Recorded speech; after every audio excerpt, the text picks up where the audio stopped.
धन ये योग करने को, धन है भोग देने को, ये योग करने को, धन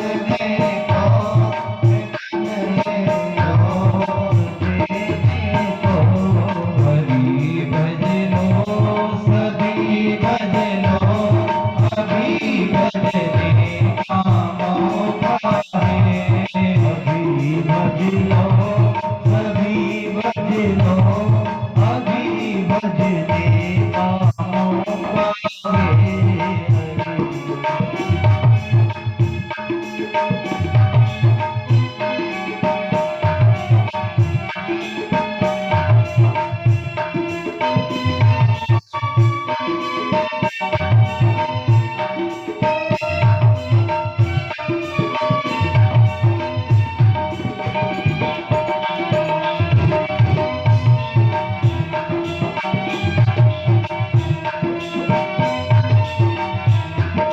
मेरे नाते मेरे रिश्ते सभी साथी गनेरे हैं। मेरे रिश्ते मेरे नाते सभी साथी गनेरे हैं।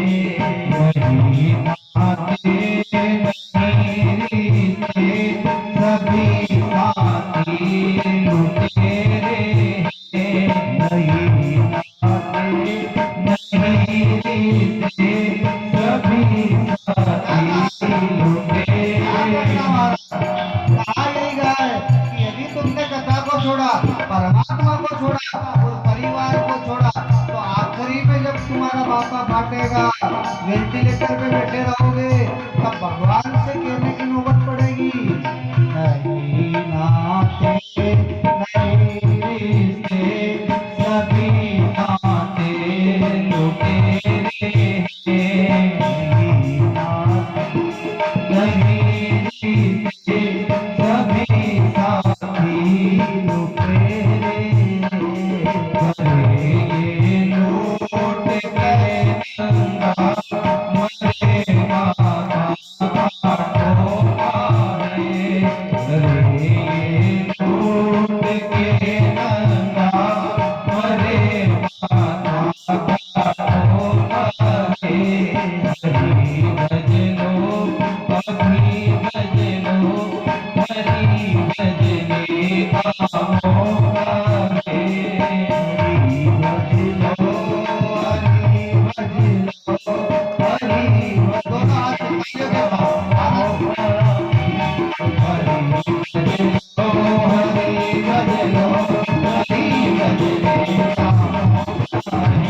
हरि भज लो हरि भज लो, हरि भजने का मौका है। हरि भज लो हरि भज लो, हरि भजने का मौका है।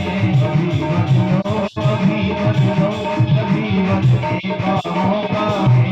हरि भजने का मौका है, हरि भजने का मौका है। बोलिए सदगुरु भगवान की जय। जे में आनंद आना चाहिए। कथा समझ तो पड़ी रही है नहीं हैं? हाथ खड़ा करो, कथा आई समझ में। हाँ, तो जे में आनंद आना चाहिए महाराज। बोलो भागवत महापुराण की।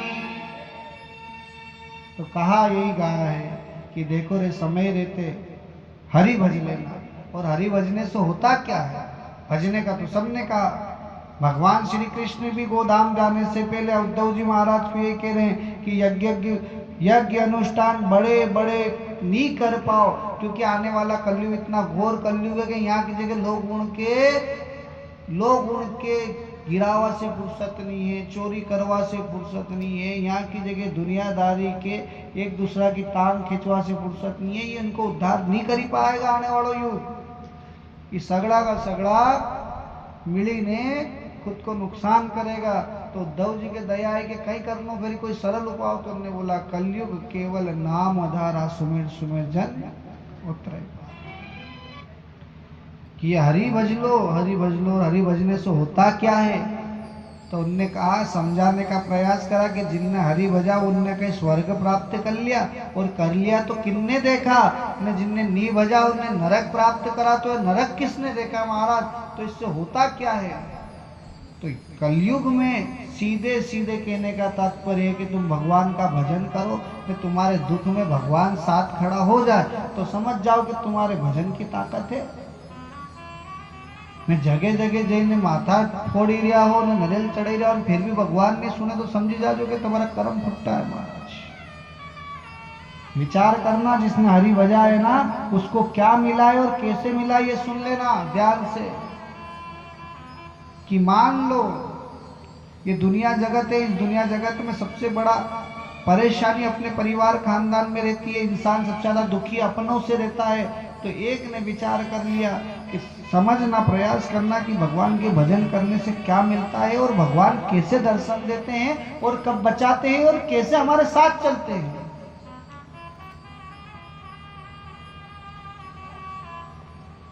अगर ये कथा सुनने से याद आ जाए कि पकड़ लो हाथ बनवारी, नहीं तो डूब जाएंगे। ये रोज भजन गाया, लेकिन कभी सांवरिया ने हाथ पकड़ा? अगर वो हाथ पकड़ ले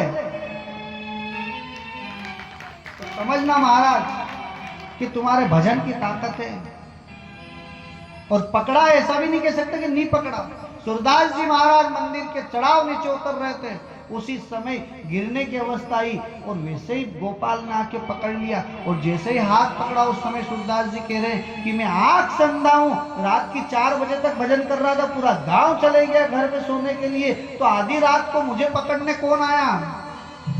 और जैसे ही हाथ पकड़ा और समझ लिया कि ये कोई इंसान का हाथ नहीं है, ये वो परमात्मा ने पकड़ा है। कन्हैया, अभी तक तो तेरे भजनों में सुना था, पकड़ लो हाथ बनवारी, नहीं तो डूब जाएंगे। पकड़ लो हाथ बनवारी, नहीं तो डूब जाएंगे।